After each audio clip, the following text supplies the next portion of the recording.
Hello friends, स्वागत है आपका आपके अपने चैनल स्टडी जीके जीएस में।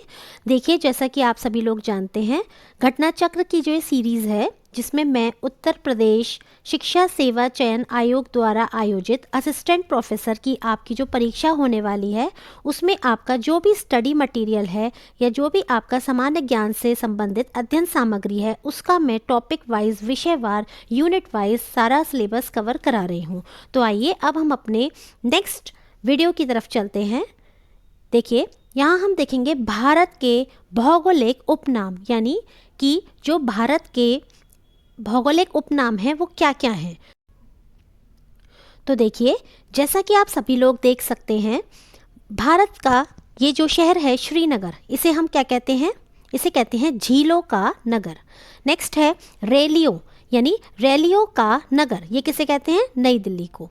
धान का कटोरा किसे कहते हैं? छत्तीसगढ़ को। मेघों का नगर मेघालय। बगीचों का शहर कपूरथला। फलोद्यानों का स्वर्ग सिक्किम। फलोद्यानों का स्वर्ग सिक्किम। अंतरिक्ष का शहर बंगलुरु। अंतरिक्ष का शहर बंगलुरु। आनंद का शहर कौन सा है आपका? कोलकाता। आनंद का शहर कोलकाता। सोया सिटी, कौन सी? सोया सिटी कैसे कहते हैं? Madhya Pradesh. Soya city Madhya Pradesh. Salt city Gujarat. Salt city Gujarat. आगे देखिएगा, गोल्डन सिटी अमृतसर। पहाड़ों की मल्लिका नेतरहाट। पहाड़ों की मल्लिका Netarhat. Queen of Deccan Pune. Queen of Deccan Pune. पहाड़ों की नगरी डूंगरपुर। पहाड़ों की नगरी डूंगरपुर। पृथ्वी का स्वर्ग श्रीनगर। पर्वतों की रानी मंसूरी। पर्वतों की रानी मसूरी। और 5 नदियों की भूमि पंजाब। 5 नदियों की भूमि पंजाब। और ब्लू माउंटेन्स नीलगिरी की पहाड़ियाँ या फवांग पुई। क्या? फवांग पुई।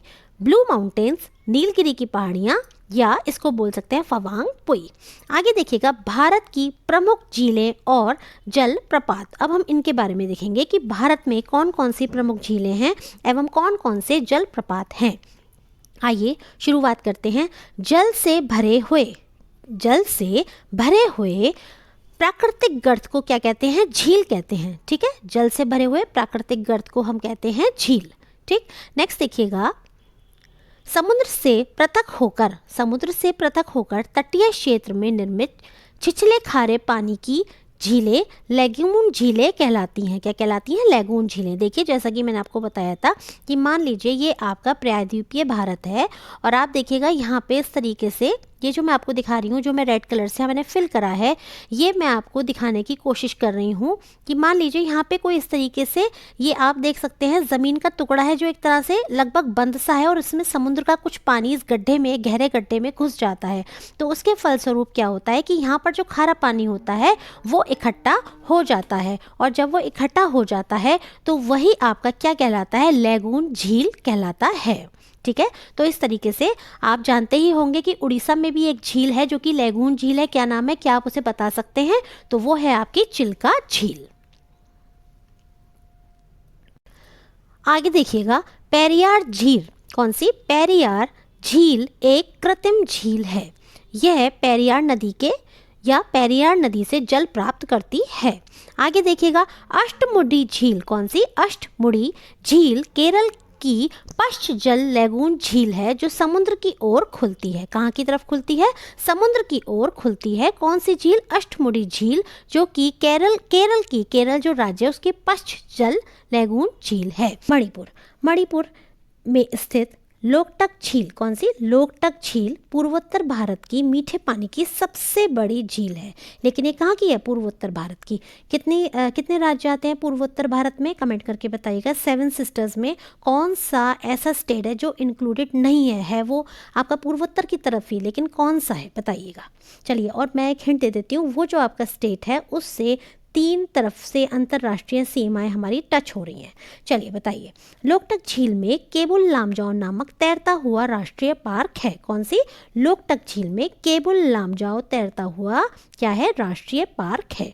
बताइए यहाँ पे कौन सा हिरन पाया जाता है? यदि आपको पता हो तो कमेंट बॉक्स में मुझे बताइएगा।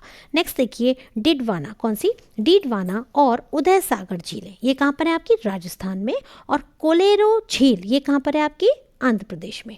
कोलेरू झील आपके कहाँ पर है? आंध्र प्रदेश में। और डिडवाना या डीडवाना और उदय सागर झीलें राजस्थान में हैं।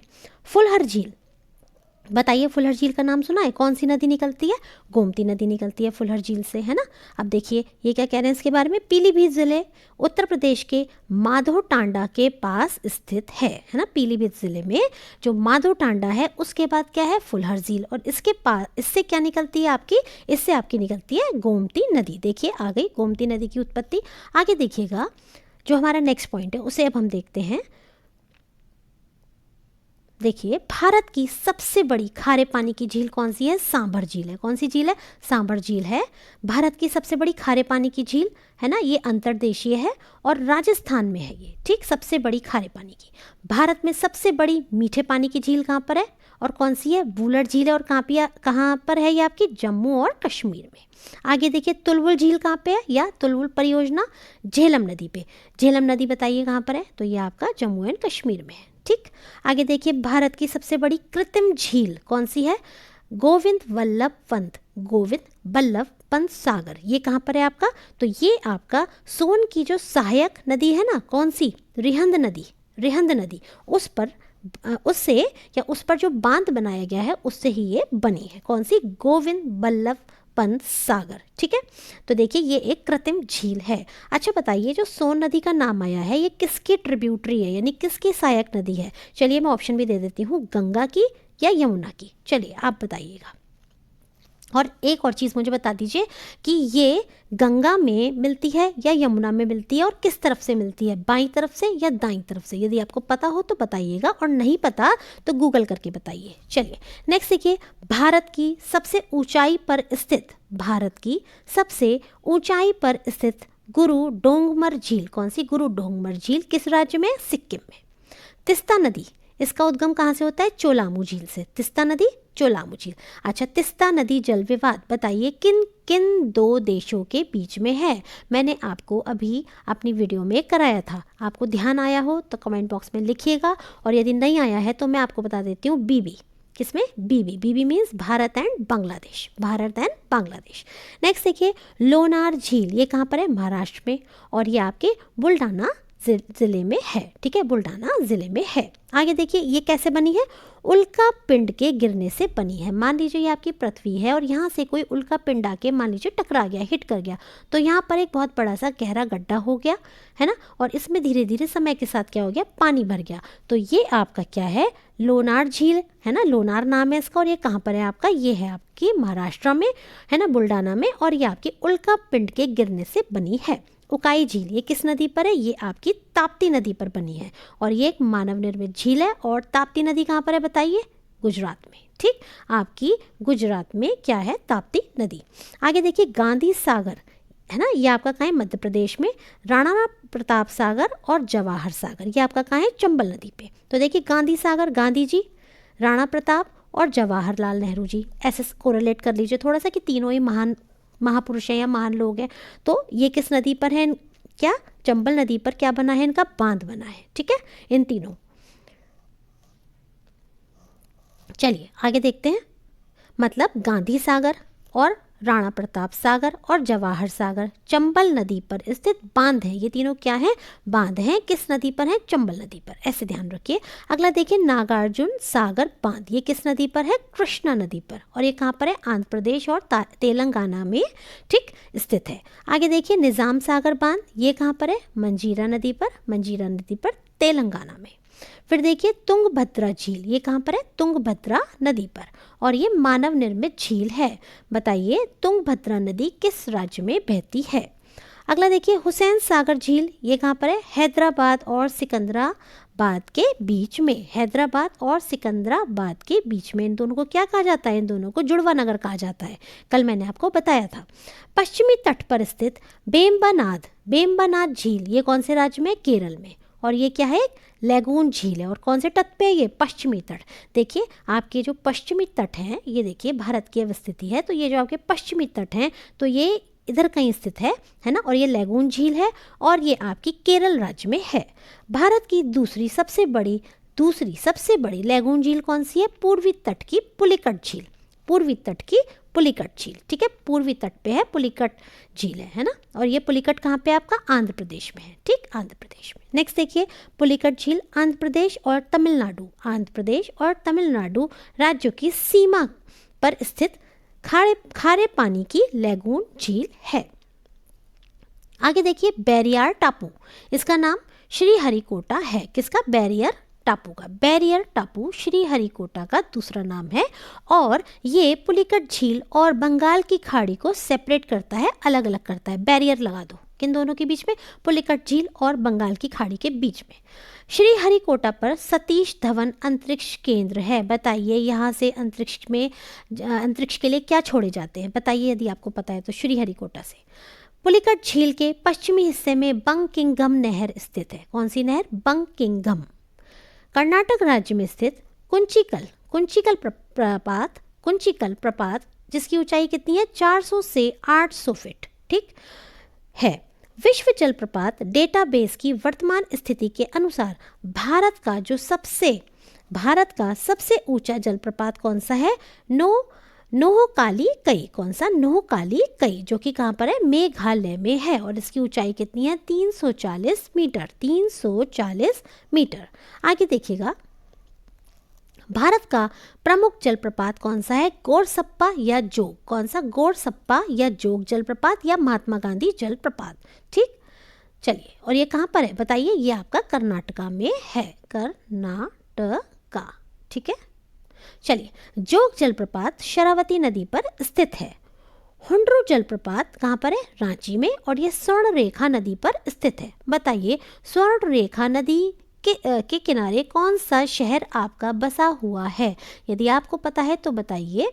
आगे देखिएगा शिव सुंदरम जलप्रपात कावेरी नदी पर स्थित है। देखिए ये आपको पता ही होना चाहिए क्योंकि ये मैंने आपको अभी अपनी हाल की ही वीडियोस में करवाया है, सब बताया है कि किस नदी पर कौन सा शहर बसा हुआ है, तो आपको पता होना चाहिए। शिव सुंदरम जलप्रपात कावेरी नदी पर स्थित है। ये वाला जो पॉइंट है ये आपका UPSC की परीक्षा में आपका आ चुका है। पुनासा जलप्रपात ये आपका किस नदी पर है? चंबल नदी पर। चलिए बताइए चंबल नदी पर कितने आपके किस नाम से बांध बने हुए हैं? एक तो थे गांधी सागर बांध, एक थे आपके जवाहर सागर बांध और तीसरा कौन सा था? बताइए। राणा, ठीक है, महाराणा प्रताप के नाम से राणा सागर बांध। चलिए आगे देखिएगा। अब हम देखेंगे भारत के प्रमुख जलप्रपात और उनकी ऊंचाई। और अभी मैंने आपको बताया था भारत का सबसे ऊंचा जलप्रपात कौन सा बताया था? बताइए। और कहाँ पे था? कमेंट करके बताइए। बिल्कुल अभी मैंने आपको 2 मिनट पहले बताया है। तो देखिए जोग और गढ़सोप्पा है ना, महात्मा गांधी जलप्रपात, ये कहाँ पर है? आपका शरावती नदी पर है और कर्नाटका में। ये अब 2nd नंबर पे हो गया है। अब देखिए चित्रकूट ये आपका इंद्रावती नदी पर है, छत्तीसगढ़ में। शिव समुद्रम जलप्रपात कावेरी नदी पर है, कर्नाटका में। गौतम धारा या जोन्हा ये आपका राणू में है और किस नदी पर है? राणू में और झारखंड में। हुंडरू जलप्रपात ये आपका स्वर्ण रेखा नदी पर है और ये आपका झारखंड जो आपका राज्य है उसमें स्थित है। अगला है आपका लोध या बूढ़ा घाघ है ना, ये किस नदी पे है? बूढ़ा नदी पर है और ये झारखंड राज्य में है। अगला देखिएगा गोकक जलप्रपात कहाँ पे है? गोकक नदी पर है और ये कर्नाटका में है। दसम ये कहाँ पर है? कांची में, झारखंड में है। पाईकारा जलप्रपात पाईकारा में है, तमिलनाडु में है। कपिलधारा कहाँ पे है? नर्मदा नदी पर है, बहुत फेमस है और मध्य प्रदेश में है, इसे करिएगा। चूलिया कहाँ पर है? चंबल में, राजस्थान में है। धुआंधार जलप्रपात नर्मदा नदी पर, मध्य प्रदेश में है है ना, ये आपके सब इम्पॉर्टेंट है बहुत ज़्यादा। आगे देखिएगा, भारी विशाल क्षेत्र में लंबे समय तक मौसम की जो कुल स्थिति होती है उसे उस क्षेत्र की जलवायु कहते हैं। जैसे भारत की जलवायु को हम कैसी जलवायु कहते हैं? गर्म। क्यों? क्योंकि यहाँ पर अधिकतर समय में गर्मी पड़ती है और बाकी समय में यहाँ पे ठंडा रहता है, ठीक है। तो इसीलिए यहाँ की जो जलवायु है हम बोलते हैं कि गर्म जलवायु है। भारत की जलवायु उष्णकटिबंधीय मानसूनी जलवायु है। कैसी है? उष्णकटिबंधीय मानसूनी जलवायु।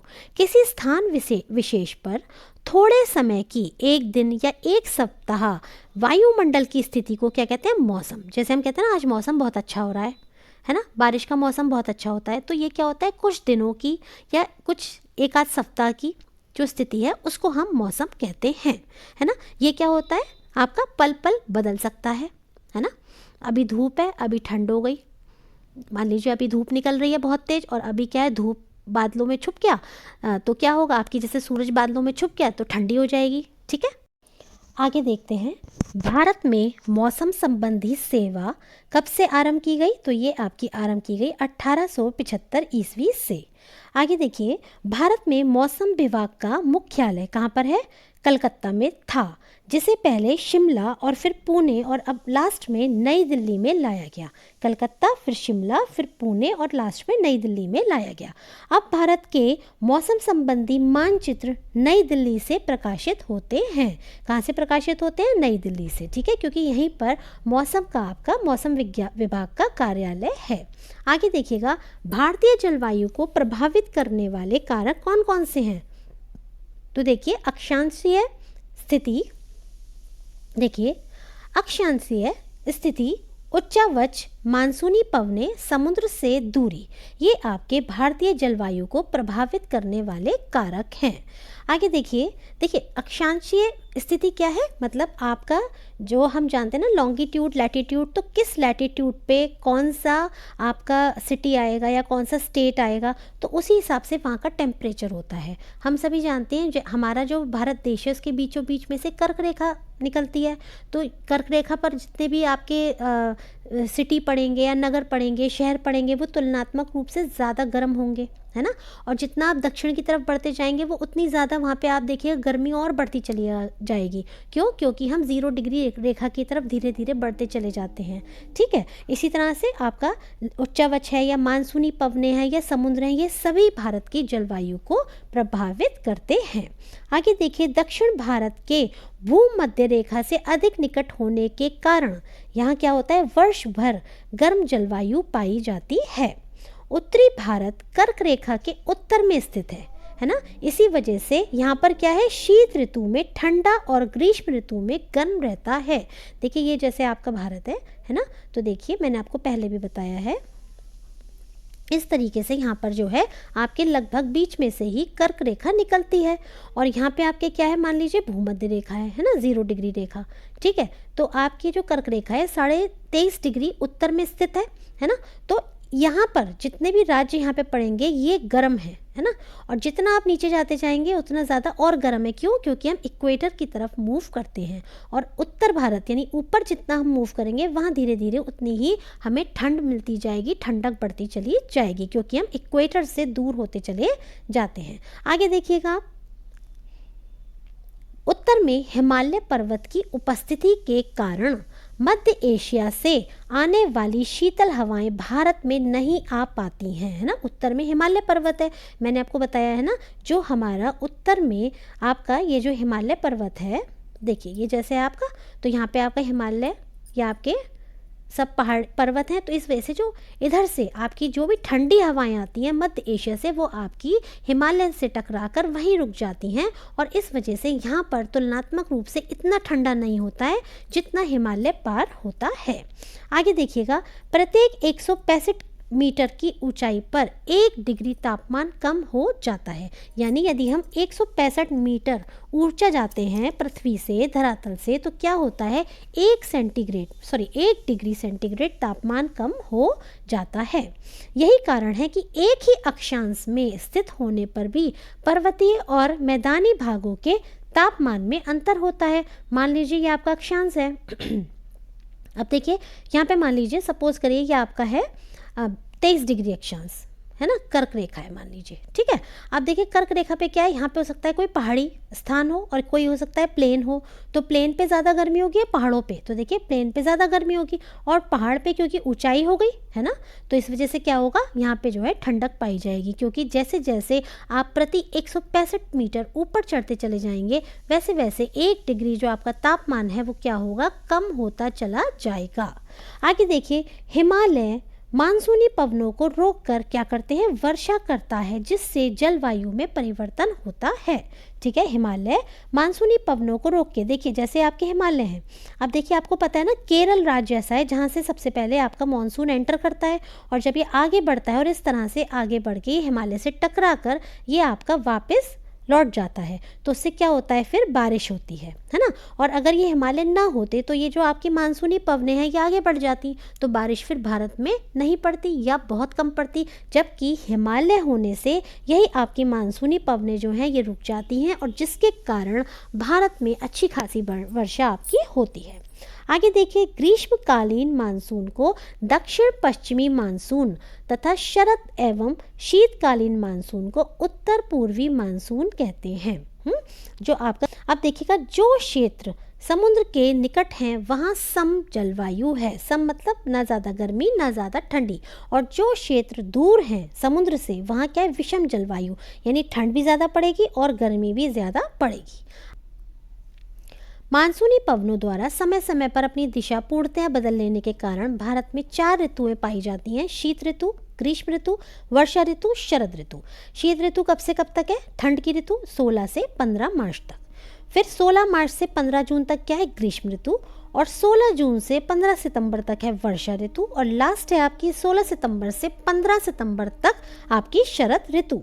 आगे देखिए, उत्तरी भारत के मैदानी भागों में शीत ऋतु में वर्षा पश्चिमी विक्षोभ के कारण होती है। ठीक है, जो आपका पश्चिमी विक्षोभ है उसके कारण आपके उत्तर के जो मैदानी भाग हैं वहाँ पर आपके क्या होता है कि आपकी विंटर्स में जो है रेनफॉल होती है।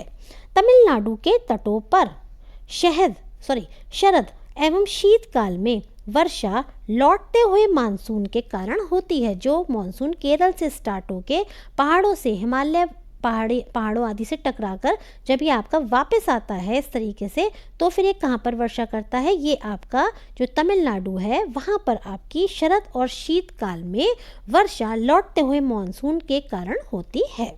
आगे देखिएगा, उत्तर पूर्वी मानसून को लौटता हुआ मानसून भी कहा जाता है। कौन से मानसून को कहा जाता है, उत्तर पूर्वी मानसून को लौटता हुआ मानसून भी कहते हैं। असम एवं पश्चिम बंगाल राज्यों में ग्रीष्म ऋतु में तीव्र आंध्र हवाएं चलने लगती हैं, जिससे क्या होता है, गरज के साथ वर्षा होती है। कहाँ पर, असम और पश्चिम बंगाल में ग्रीष्म ऋतु में बहुत तेज हवाएं चलती हैं और जिनसे गरज के साथ वर्षा होती है। तीव्र आंध्र हवाओं को बंगाल में काल वैशाखी कहते हैं, बंगाल में काल वैशाखी, एवं पूर्वी भारत में नॉर्वेस्टर कहते हैं। माफ कीजिएगा, पूर्वी भारत में नॉर्वेस्टर कहते हैं।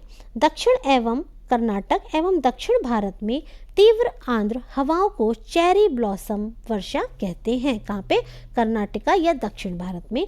जबकि कॉफ़ी की कृषि के लिए लाभदायक होने के कारण इसे कॉफ़ी वर्षा भी कहते हैं। केरल में आम की फसल के लिए लाभदायक होने के कारण इसे हम मैंगो शॉवर भी कहते हैं। क्या कहते हैं, मैंगो शॉवर। ठीक है, केरल में आम की फसल लाभदायक होने के कारण मैंगो शॉवर। ग्रीष्म ऋतु में उत्तर पश्चिमी भारत के शुष्क भागों में चलने वाली गर्म शुष्क हवा को क्या कहते हैं, लू कहते हैं ना। लू चल रही है आजकल गर्मियों के मौसम में, तो वही आपका है, गर्मियों की ऋतु में लू चलती है। कहाँ पर, उत्तर पश्चिमी भारत में।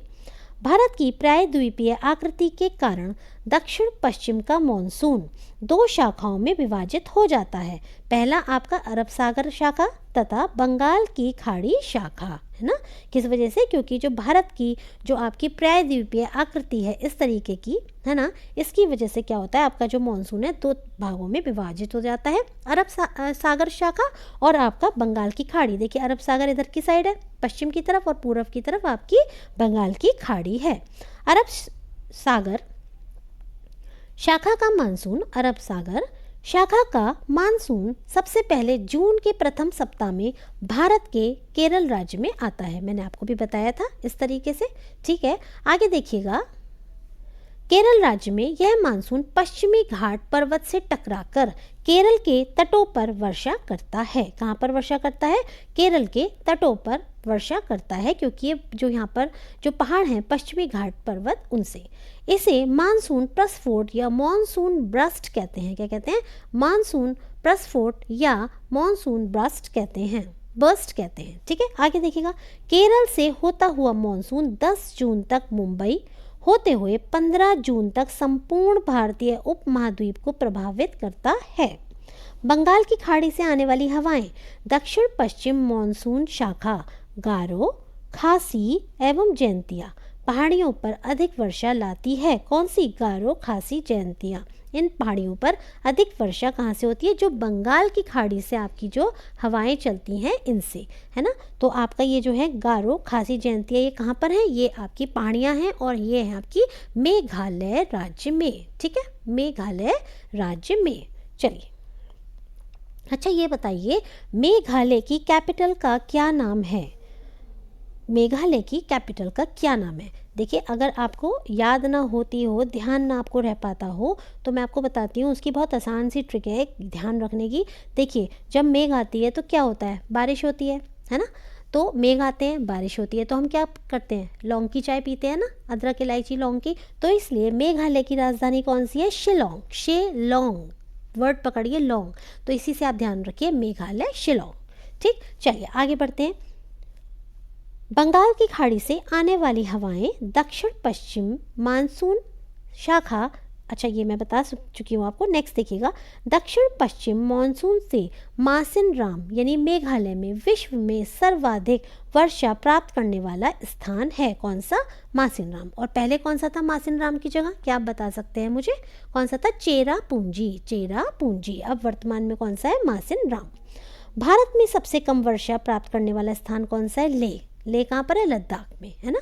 और ये लद्दाख में है। और यहाँ पर कितनी बारिश होती है? केवल 9.2 सेंटीमीटर बारिश होती है। पूरे इंडिया में सबसे कम बारिश लेह में होती है और सबसे ज़्यादा मासिनराम में। दक्षिण पश्चिम मॉनसून की बंगाल की खाड़ी शाखा अरब सागर की मॉनसून शाखा की तुलना में अधिक शक्तिशाली होती है। मतलब क्या कह रहे हैं? देखिए, दक्षिण पश्चिम ये वाली जो मॉनसून होती है, ये बंगाल की खाड़ी की तरफ से जो आपका मॉनसून आता है, इसकी तुलना में ज़्यादा शक्तिशाली होती है। पश्चिमी घाट के पर्वत वृष्टि छाया क्षेत्र में पड़ने के कारण तमिलनाडु में दक्षिण पश्चिम मॉनसून द्वारा काफ़ी कम वर्षा होती है। यानी जो आपका पश्चिमी घाट के पर्वत है, ये वृष्टि छाया क्षेत्र में पड़ते हैं। इसके कारण तमिलनाडु में दक्षिण पश्चिम मॉनसून द्वारा काफ़ी कम वर्षा होती है। ठीक है, मतलब क्योंकि देखिए यहाँ पे पहाड़ियाँ और ये वृष्टि छाया क्षेत्र में पड़ते हैं, इसकी वजह से तमिलनाडु में जो है आपका मॉनसून एंटर नहीं कर पाता है और ये आगे बढ़ जाता है। तो इस वजह से यहाँ पे कम वर्षा होती है। और यहाँ पे ये जो आपका तमिलनाडु है, इसमें जो बारिश होती है कैसे होती है? आपकी ये जो वेस्टर्न डिस्टर्बेंसेस होते हैं या आपके जो पश्चिमी विक्षोभ होता है, उसके कारण आपकी यहाँ पर विंटर्स में और शरद में आपकी बारिश होती है। आगे देखिएगा। शरद ऋतु को मॉनसून प्रत्यावर्तन का काल कहा जाता है। कौन सी ऋतु को? शरद ऋतु को मॉनसून प्रत्यावर्तन का काल यानी रिट्रीटिंग मॉनसून सीजन। इसे लौटता हुआ मॉनसून भी कहते हैं। लौटते हुए मॉनसून उत्तर पूर्वी मॉनसून से वर्षा कहाँ पर होती है? मुख्य रूप से तमिलनाडु में। और ये कहाँ होती है? कोरोमंडलम तट पर। कोरोमंडलम तट कहाँ है? तमिलनाडु। देखिए, जैसे आपका इधर मान लीजिए, ऐसे ध्यान दीजिए, मान लीजिए आपका तमिलनाडु है और यहाँ पे ये आपका क्या है? कोरोमंडलम तट है ये आपका। आगे देखिए, शरद ऋतु में बंगाल की खाड़ी में उष्णकटिबंधीय चक्रवातों की उत्पत्ति होती है। कौन से चक्रवातों की उत्पत्ति होती है शरद ऋतु में बंगाल की खाड़ी में? उष्णकटिबंधीय चक्रवातों की उत्पत्ति होती है। उष्णकटिबंधीय चक्रवातों द्वारा पूर्वीय तटीय क्षेत्रों में आंध्र प्रदेश, तमिलनाडु, उड़ीसा, पश्चिम बंगाल एवं पुदुचेरी तथा पश्चिमी तटीय क्षेत्र में गुजरात में सबसे ज़्यादा क्षति होती है। यानी यहाँ का आपका जितना भी राज्य है ये, है ना, कौन कौन से, आपका आंध्र प्रदेश है, उड़ीसा है, आपका उड़ीसा है, आंध्र प्रदेश है, पश्चिमी बंगाल है, फिर आपका तमिलनाडु है ना, पुदुचेरी है। तो यहाँ पर आपकी बहुत ज़्यादा हानि होती है। क्यों? क्योंकि यहाँ पे जो उष्णकटिबंधीय चक्रवात आते हैं उस वजह से।